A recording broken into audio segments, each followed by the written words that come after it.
Ramesh Vishwas Kumar seat number 11A ఆయనొక్కడే ఈ ప్రమాదంలో నుంచి బయటపడ్డారు అన్నటువంటిది తాజా సమాచారం.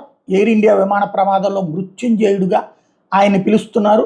మొత్తం అందరూ ప్రాణాలు కోల్పోయారని డీజీసీఏ ప్రకటించడంతో పాటుగా డీజీపీ కూడా ప్రకటించినటువంటి సమయంలో ఆ తర్వాత ఈయనొక్కడే బయటపడ్డాడు అన్నటువంటిది తాజా సమాచారం అన్నటువంటిది సంచలనం సృష్టిస్తుంది.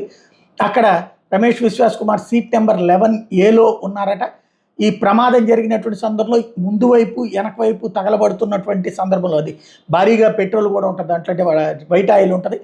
ఆ మంటలు వ్యాపించినటువంటి సందర్భంలో ఆ విమానానికి ఒకవైపున మొక్క అయినటువంటి సందర్భంలో అందులో నుంచి బయటపడ్డాడని చెప్తున్నారు.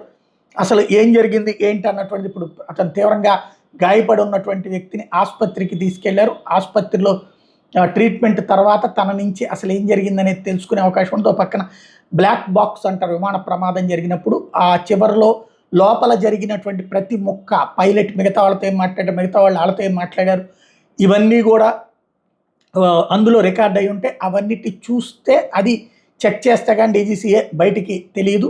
ప్రస్తుతానికి దానికి సంబంధించినటువంటి ఇష్యూని చెక్ చేస్తున్నారు. ఒక పక్కన మొదట అందరూ చనిపోయారని చెప్పినటువంటి అహ్మదాబాద్ పోలీస్ కమిషనర్ కూడా ప్రమాదం తర్వాత ఈ రమేష్ నడుచుకుంటూ వచ్చాడు అన్నటువంటి విషయాన్ని చెప్పడంతో ఇప్పుడు అంగీకరించారు. అహ్మదాబాద్ ప్రమాదం నుంచి ఒక వ్యక్తి తప్పించుకుని వచ్చారు అన్నటువంటిది.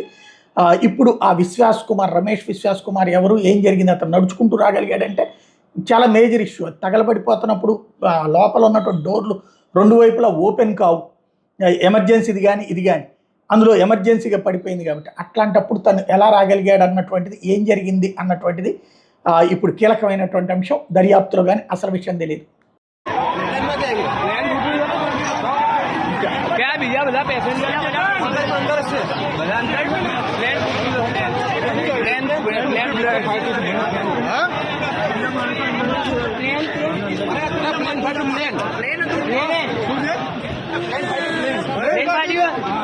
Plane party